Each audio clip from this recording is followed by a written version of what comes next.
شوفوا سبحان الله العظيم كيف الدايرة راحت وفي الأخير رجع وعاش معها يا جماعة طبعا، وبنى له بيت وأغناه الله. تركي طلع ولد بار تقريبا، وصل عمره 20 سنة وقالوا أبوه هم لازم نزوجك، وفعلا زوجوه.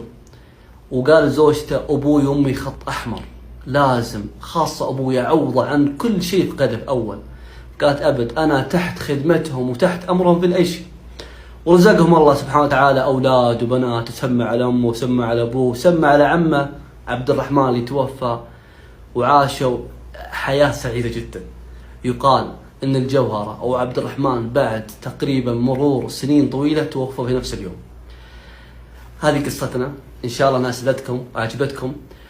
سبحان الله العظيم كيف دارت الدائرة، صار في مشاكل طلاق بين عبد الرحمن والجوهرة عشان تتطلق، عشان تتزوج، وعشان يجي لها ذرية وهو تركي.